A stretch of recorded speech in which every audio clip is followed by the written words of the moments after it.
So, welcome everybody. This is Charli Wall, and I am joined by a very special guest, Michael Neill, who is someone that I've followed and listened to for the last 5 years since coming across the three principles, which is the understanding that I teach and that I share with my community.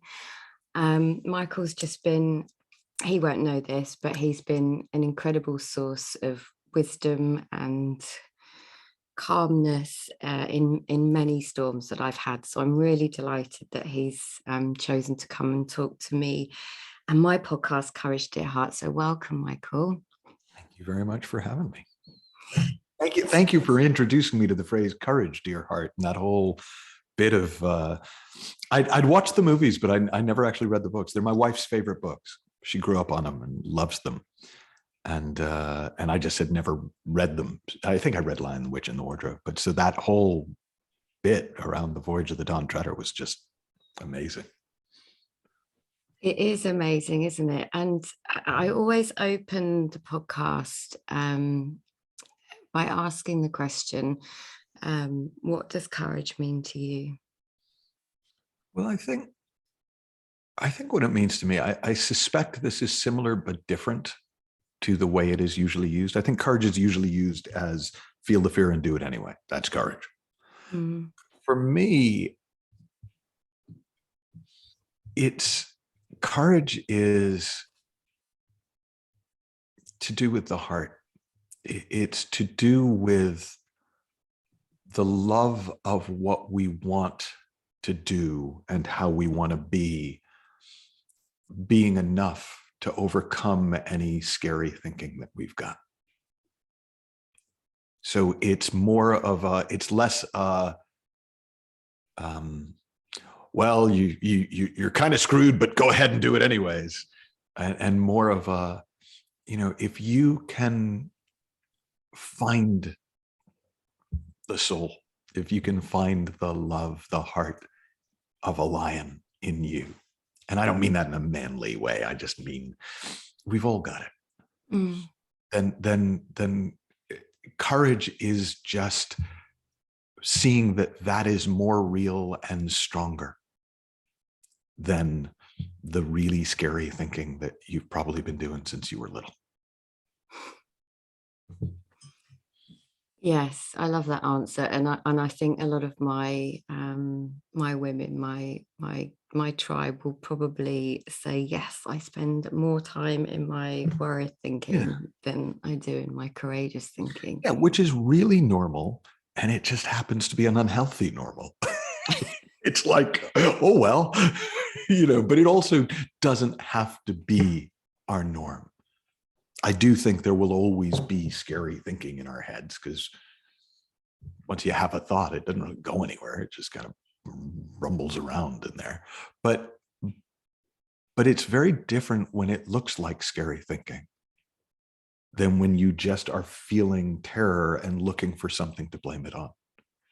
And you can always find something to blame it on, even though it's only ever created by our own unseen thinking. And that's fine. Like, we don't have to see it. The feeling's enough. The feeling's the shorthand. The feeling's letting you know, oh, this is what the thinking I'm in right now feels like. And if I don't like it, I can kind of settle myself a little bit. I can kind of just step away from my own thinking for a minute.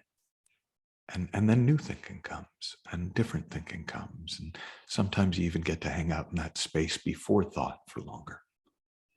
And that's really lovely.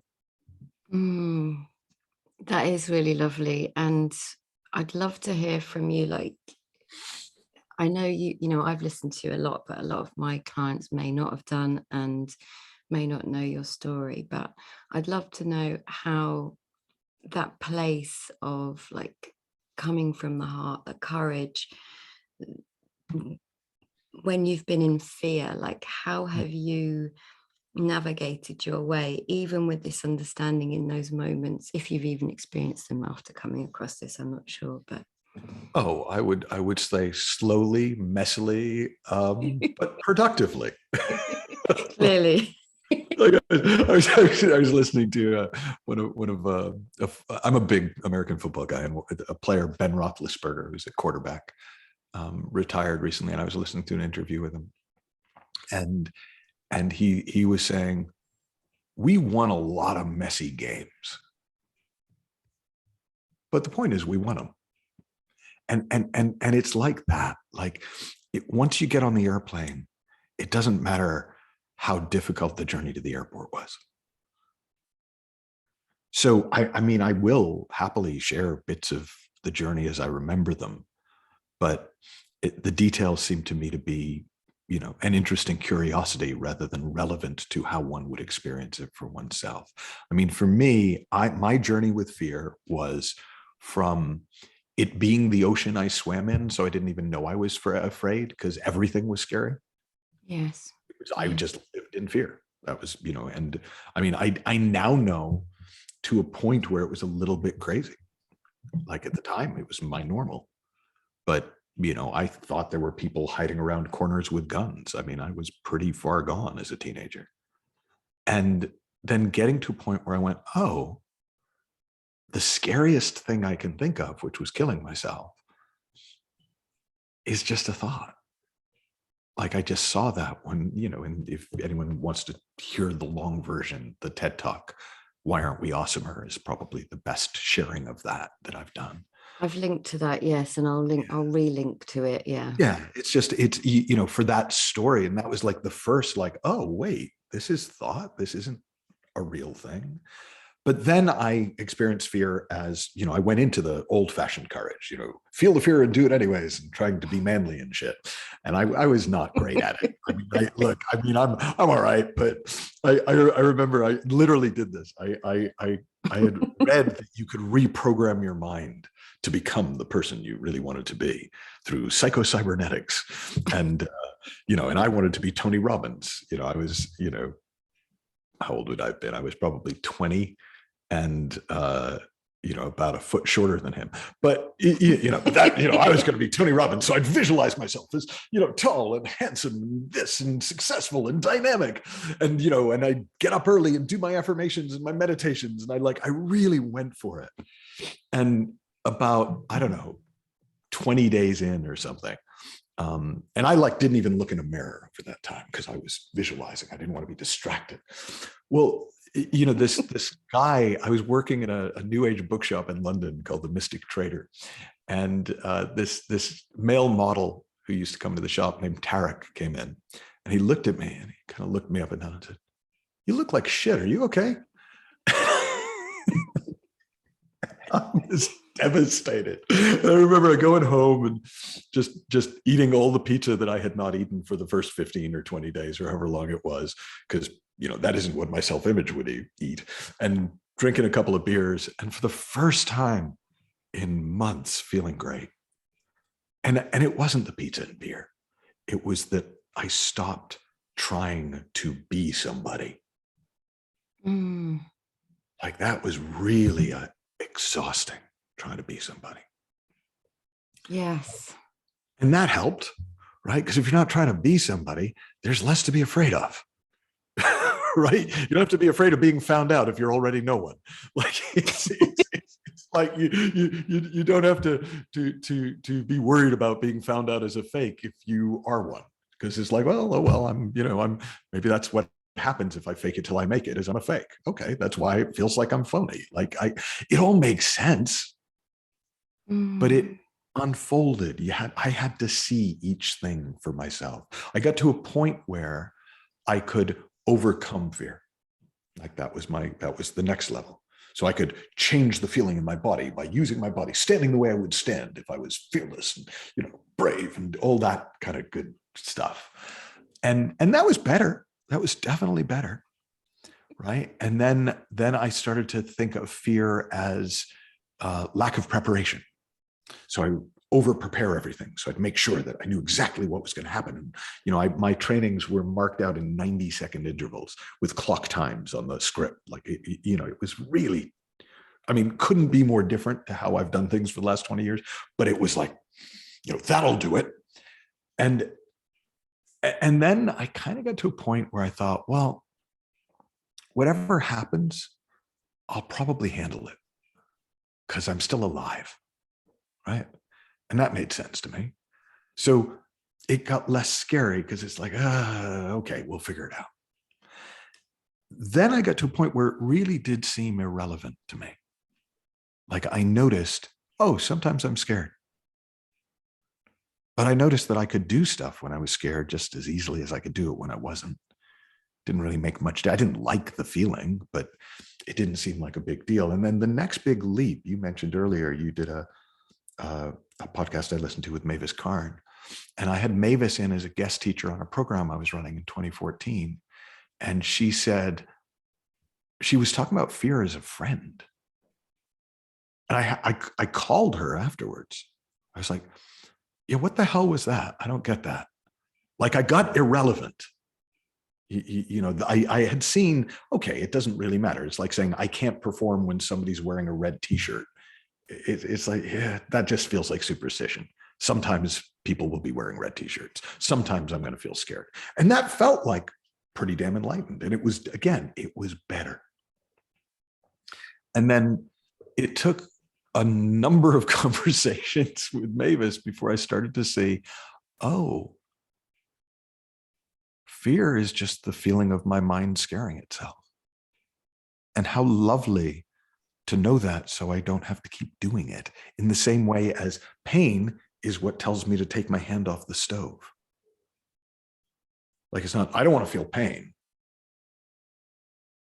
It's like, no, I do want to feel pain if it's telling me something useful. And I do want to feel fear if it's letting me know, hey, you're running away with yourself up here.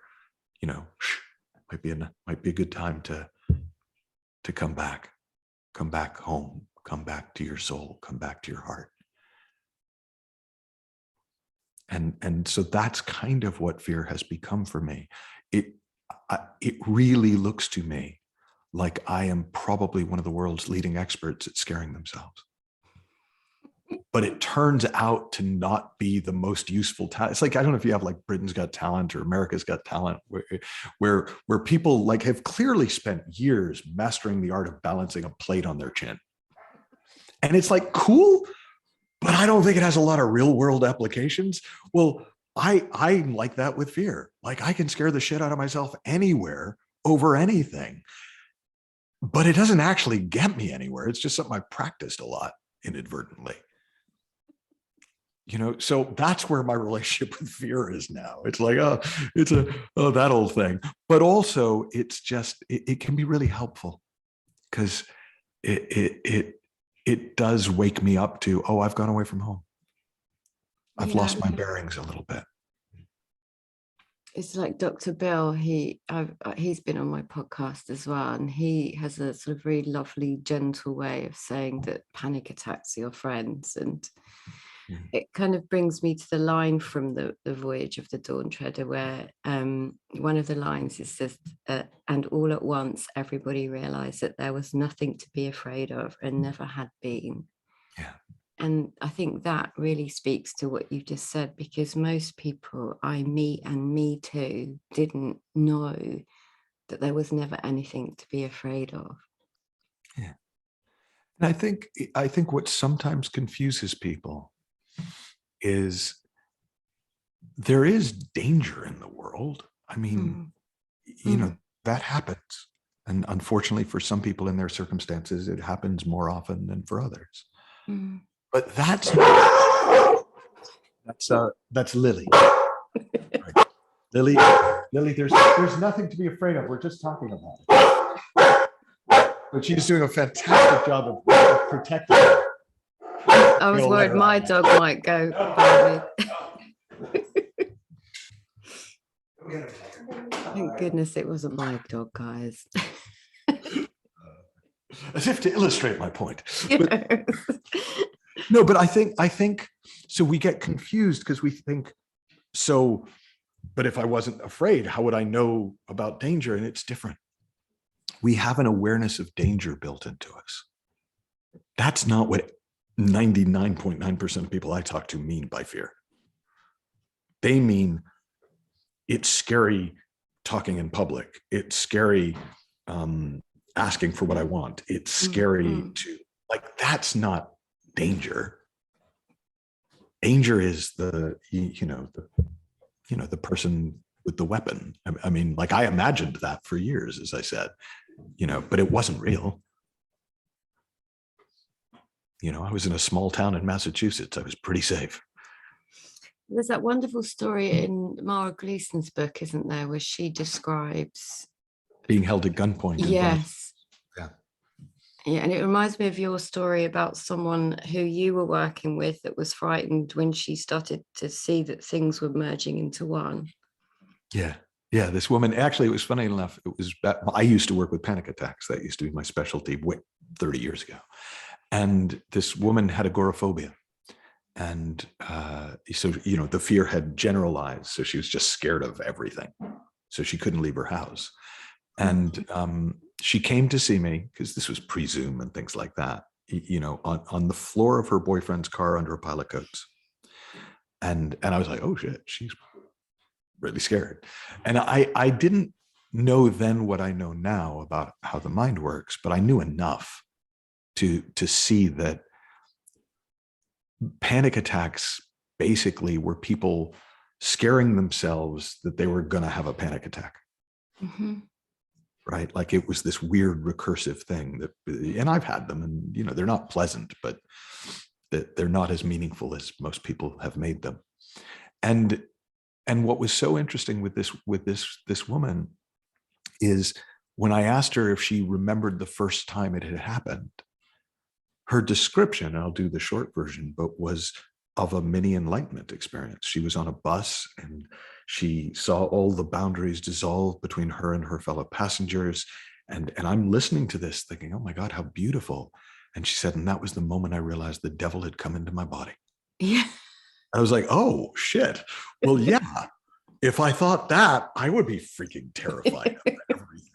And all I did was give her a book called What is Enlightenment, which was a collection of enlightenment stories.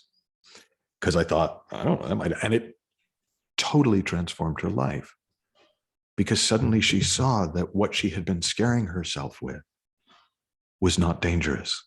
And in fact, it was the most, I don't know if something can be the most not dangerous thing in the world, but like, it was an awakening to her true nature. And I mean, the irony of that was lost on neither of us. I mean, it was kind of extraordinary. Mm. I love that story. And I wondered, like, you may not know, I sometimes write down things that you say, but I wanted to just read this thing that you said, because to me it's a really wonderful way of talking about mind. And the question I always get asked is, like, how can I know the difference between wisdom and my intellect? And that was the question that came up when I said I was interviewing you. But one of the things you've said before is, this is what is so beautiful about this, is it's a description of a pre-existing truth. It's not something you have to learn. It's something that the reason it's worth describing or having it described is that you can look for yourself and see. And so many people, you've also said, when you see it, you think, oh, thank God for that, which was what I thought. Like, I literally, when I saw something, I was like, oh my God, it was it was an amazing moment. But so many people struggle with that piece, and I wondered if you could articulate it in the way that you do. I'm happy to have a go, because I think it's really helpful. Like, one of the things that's really helpful is to know the journey of learning is always the same. It goes from invisible to subtle to obvious. So, like, we don't even know there's something to see. And then we start to kind of sense there's something to see, and maybe even glimpse it. And like, what was that? But it's subtle. It's like, well, is this my wisdom, or is this my thinking? And then at some point, it honest to God is as obvious as the difference between a television set and a box of roses. Like,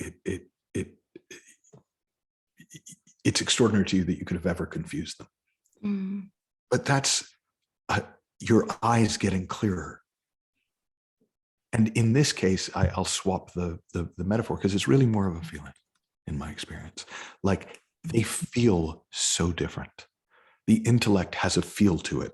In me, there's a certain, it can be excitement, but it's a tension. There's a sort of a, yeah, and then, and it's like always trying to gather momentum, like going down a hill or something. And it's like, sometimes you can kind of hold it back, but it's, whereas wisdom is just like, oh, like there was a word for it, it would just be, oh, I get it. Oh yeah, of course. Oh, huh. Like, that's wisdom. It's very not dramatic. I mean, it would make terrible television, but it's great in life. Yes, but there's wisdom and the feeling of that versus conditioning and sort of conditioned responses, which I think a lot of people get stuck in and stuck with, and then they go into like, how can I? Well, and funnily enough, that's the only real problem. Like it's the trying to figure it out means you've stopped looking. Right. So like, if I'm looking at my TV and my roses and my TV and my roses and my TV and my roses, in order to think about how do I tell the difference between my TV and my roses, I have to stop looking at them. Go, well, how do I tell the difference? It's a good question. Yeah. I mean, Jesus, I wonder if there's something wrong with my brain that stops me from telling the difference. And I've long since stopped looking. Well, the second I look, it just gets more and more obvious the longer I look. It's like, wow, I mean, yes, there's black there and black there, but other than that, there's nothing between these things. People are now envisioning that I'm like goth and have black roses. They're in a black container, but it's. Oh, I like a bit of goth. Do you like a nice bit of goth in the morning? Yes, lovely. Oh dear. Yeah. I've gone a bit of blank there. Sorry, I got a bit of like a brain fart. It might be. I mean, I don't know, but it also might just be we just settled, you and I. Yes. Right. And when you settle, there's not a lot to talk about, which again, I get makes for a shitty podcast. Sorry, everyone. But it's really nice. It is. I love it. And I thought this would happen, to be honest. I had a teacher years ago named Peter Fenner. He's a Buddhist teacher. And I loved him, but I would never bring him on my radio show. Because I said, the problem is, Peter, within 5-10 minutes, we get so quiet that it's hard to talk. And that's not great radio. So I finally did bring him on when I started doing video stuff, because at least people could see that the equipment hadn't broken. Well, you're very good at that. You're very good at getting people into a nice space, I think. Well, and I think it might be helpful, and I mean, you can redirect me, but to know why it looks that way. That would be great. I like being there. So I try to be there as much of the time as I can, in that kind of quiet. And I always kind of try and distinguish it as the quiet underneath the noise, not a lack of noise. Sometimes it's noisy, sometimes it's not. But there's always a quiet in the background. Like if I write something on a flip chart, the flip chart paper is always white, no matter how much ink I put on it. It's being in touch with that part, that quiet. And we all act as tuning forks to one another. So because that's where I tend to be hanging out, or certainly when I'm with people, I seem to be drawn there even more. Then that's where they go, because that's where the tuning fork, they start resonating. It's not really, a tuning fork's not really doing anything to the other tuning forks. It's not like, wow, that tuning fork strategy for getting other tuning forks to harmonize is beautiful. It's like, no, it's just doing its thing. And physics takes care of the rest. And I would say with human beings, it's like we live where we live in ourselves, and divine physics takes care of the rest. We're made to harmonize with that.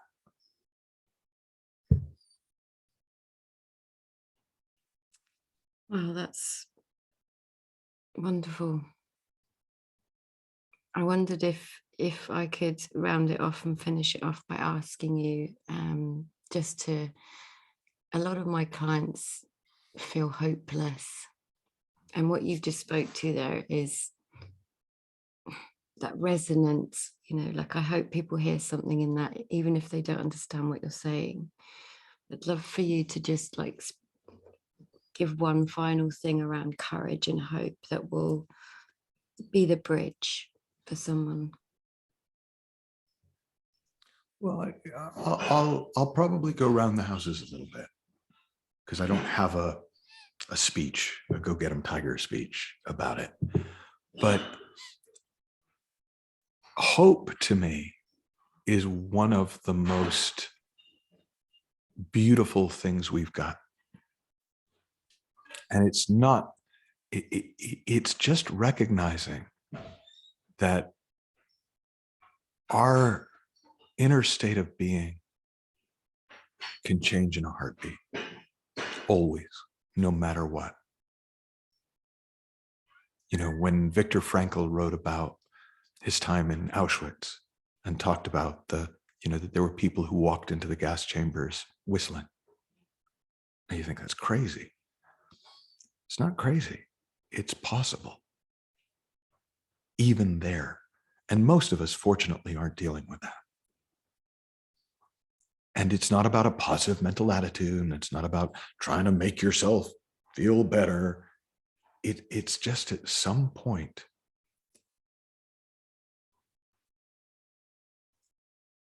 it gets so noisy that it gets quiet. Like it gets so bad that we give up. They talk about in AA and all the A's, right? All the anonymous programs about, it was when I was at my lowest point. And I do always find that a little bit funny, because it's your lowest point because that's when you turned around. But putting that to one side, it's true. There comes a point where we just go, to hell with this. I can't do it the way I've been trying to do it anymore. Mm. And what happens is so predictably wonderful. This deeper part of ourselves, this higher power, this soul goes, oh, you done? Okay, I'm here. And that's the hope. And it's not blind hope. It's not false hope. It happens all the time in little ways. And it can happen in some pretty big ways as you go.